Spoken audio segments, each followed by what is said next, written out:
Hi, this is Steve Rigolosi, and today's forgotten mystery is Quicksand by Myrick Land. This is copyright 1969 by Harper and Row. As you can see up here, it's one of the Harper novels of suspense, and very aptly labeled a novel of suspense because you can't put it down. The suspense is great. I really like this book, and I'll tell you why in a minute. One thing, I don't know if you can see here on the cover, because of the glare, there's sort of this little lab mouse or lab rat somehow drawn into the man's face. It's rather grotesque, weird, but it does have some bearing on the book. Nothing you'd ever figure out just from looking at this picture. And I won't tell you what it is because it's part of the fun of reading the book.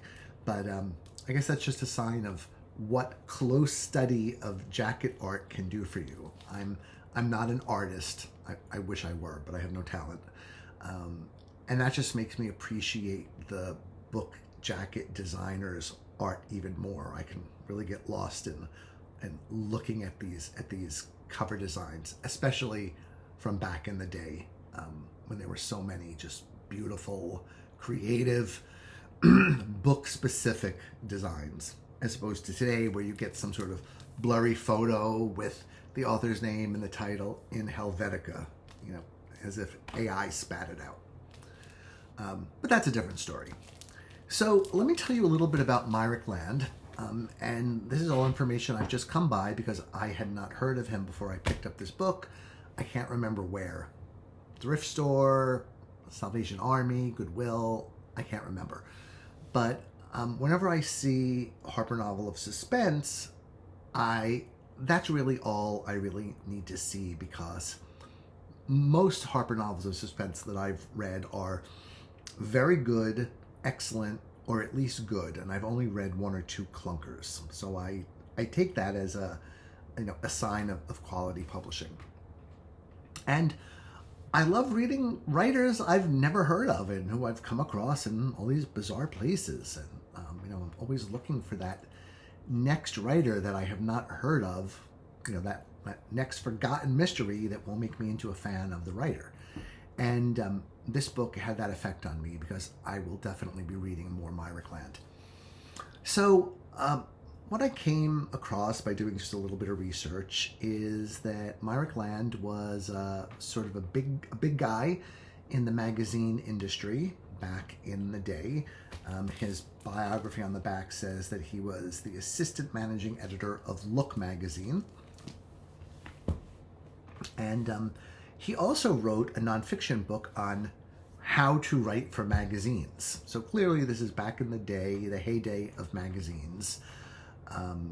Where I guess every house had 2 or 3 magazine subscriptions, and I grew up in a house like that.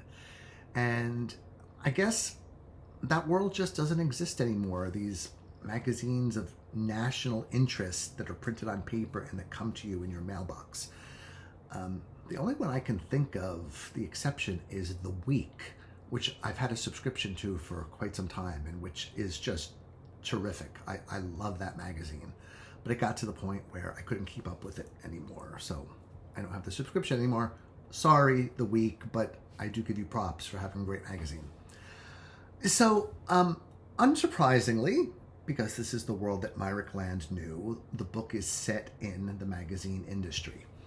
And when I realized that, within the first couple pages, I started to get a little bit tingly, because I'm interested in that world, which I don't know much about, very little. I do have friends who worked in magazine publishing for a long time, worked at magazines like Ladies' Home Journal and Weight Watchers and a bunch of other, high circulation magazines, and they tell fun stories. I've always worked in book publishing, so I've never had, book publishing, the deadlines are so much longer because it takes so much longer to get a book done. But these magazine writers, they had horrific deadlines. So that was the negative side of their profession. The positive side was that they got to see their work in print weekly or bi-weekly or monthly, whereas we book editors, it takes at least a year and sometimes much more than a year for us to see our work come to fruition in something printed. So just a general interest of mine, magazines, and I did learn about them here. In the very first chapter, the author talks about some of the really big magazines of that day. He mentions Look, the Saturday Evening Post, McCall's, and how they had circulations of 7 to 9 million. And our protagonist, Fred Donnelly, works for a magazine called Thursday, fictional, and it's starting to feel the pressure. There are all these signals in the universe that it's starting to go downhill. And so it's a lot like other books that I've read about sort of the death and or dying of the newspaper business. And so this was 1969, and they were worrying about magazine circulations dropping. The magazine here, this really isn't, well, it is germane to the plot. Its circulation is about 4 million, and that's nothing to shake a stick at. But of course, in those days, they were looking to their ad revenue to support the whole enterprise, and companies thought, well, why should we advertise with a magazine that has a circulation of only 4 million when we could spend our money at the Saturday Evening Post and reach double that number of readers? So from the very first chapter, you're in this sort of stressful situation with the characters of, is the magazine going to survive? What do we have to do to get it to survive? Will we have jobs tomorrow? And in a situation like that, as you could understand, in the old days of scooping and journalists trying to get the story before any of their competitors,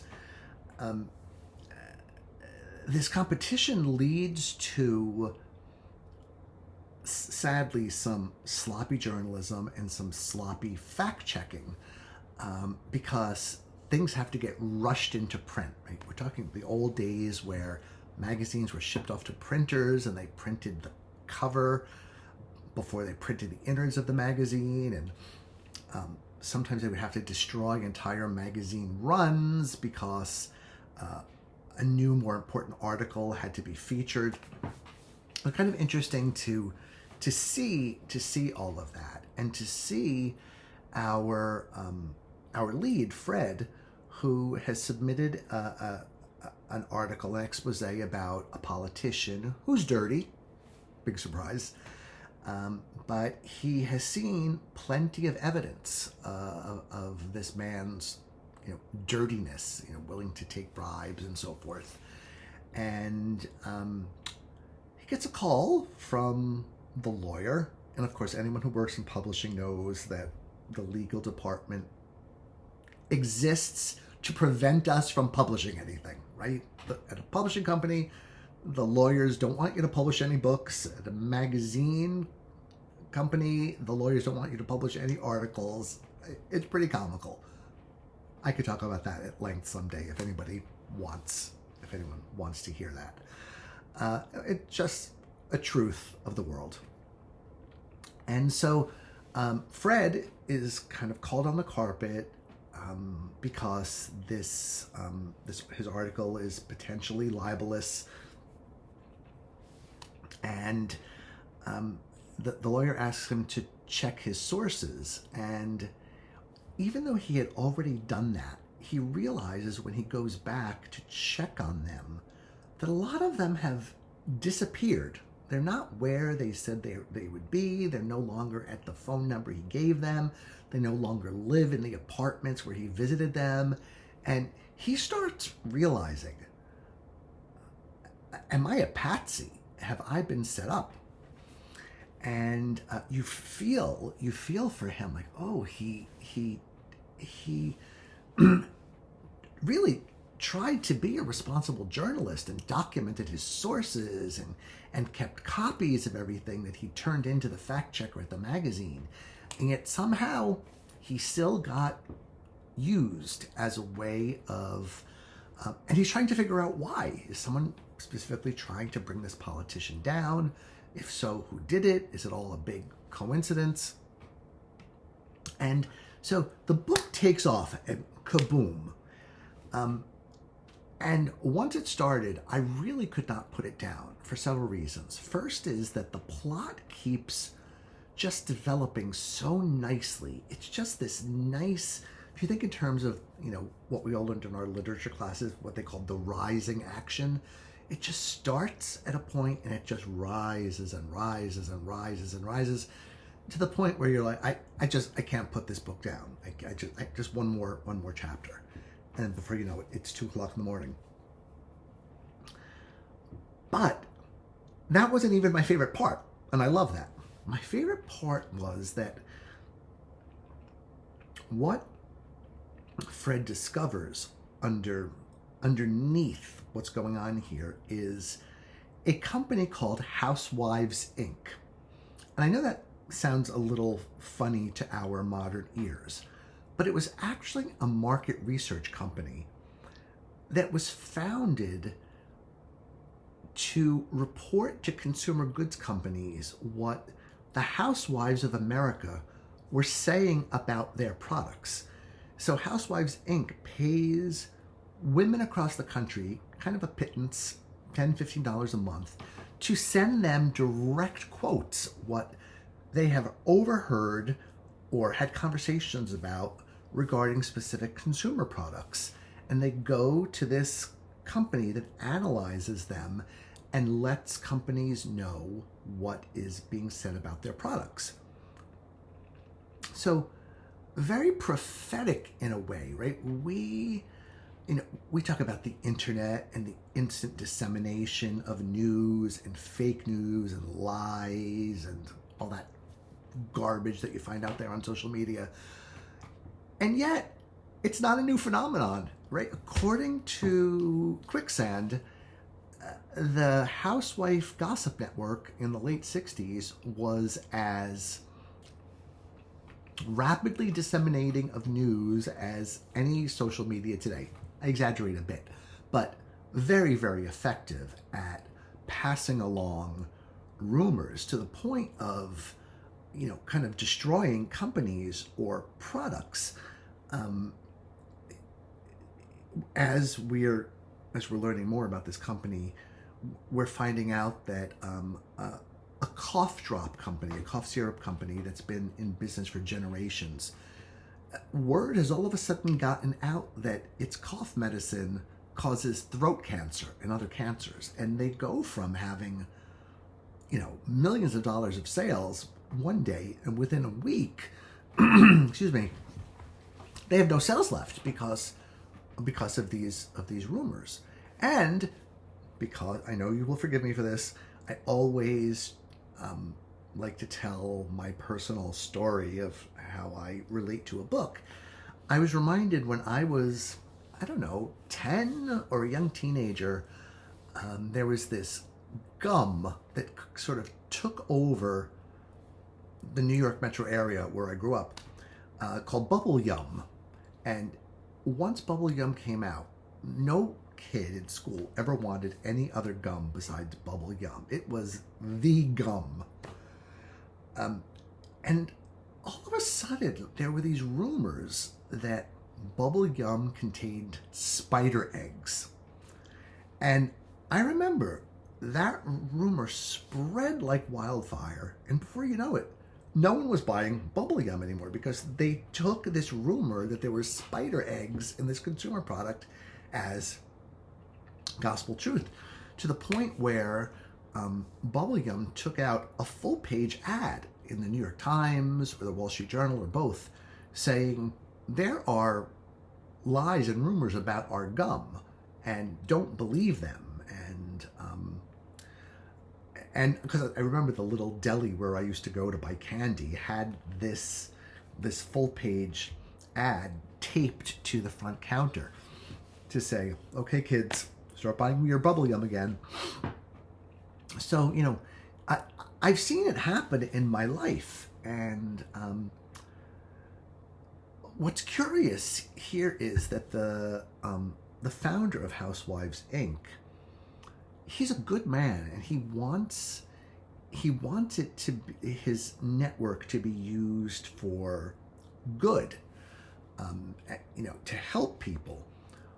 But he doesn't realize that it could be used the other way, that it could be used by competitors to spread false rumors. I mean, like just think about the lies we're surrounded by today. Fake reviews and paid reviews and influencers.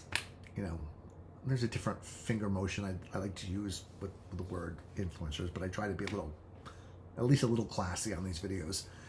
And so we're all constantly bombarded by biased information and, by people with agendas, right? And so here it's 2024, and when you read Quicksand, you realize this has been going on long before the internet. And the way Fred Donnelly uncovers what exactly is going on, it's just, the plot is ingenious.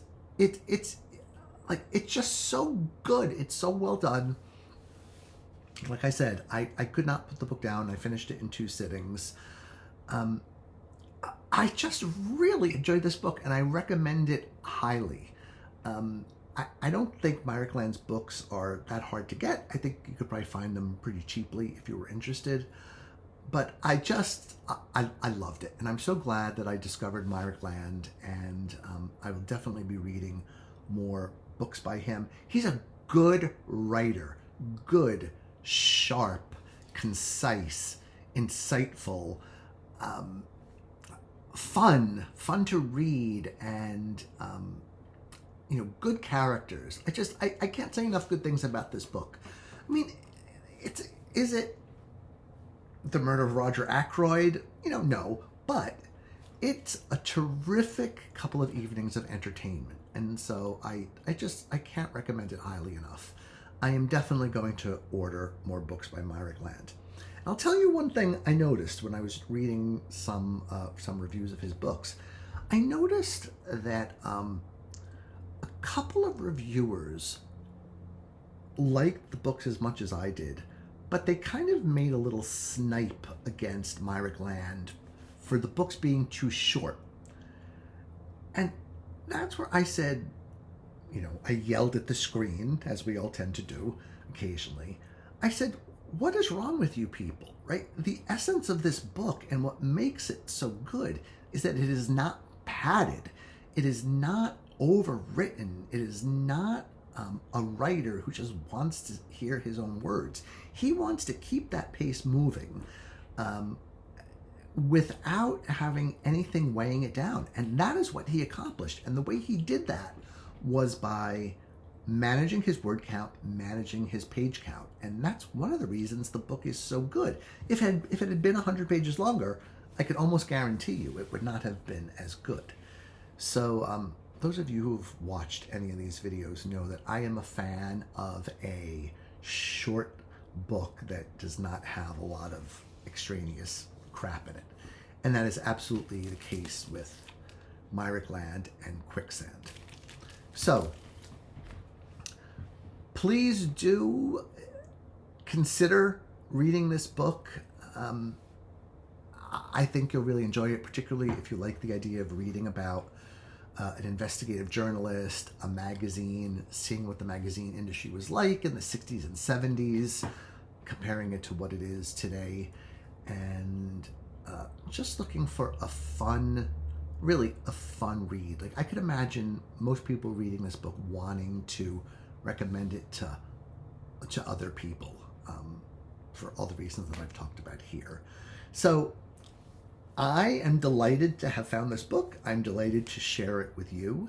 And I hope that the next book I read, I will be able to recommend as enthusiastically. I suspect it may, because it's by a writer that I really like. I'm just 2 chapters into it, but it's already of his usual quality. But I'll save that for another time. Okay, once again, Myrick Land, Quicksand, strange little lab mouse or lab rat, and I'll leave the rest to you to enjoy.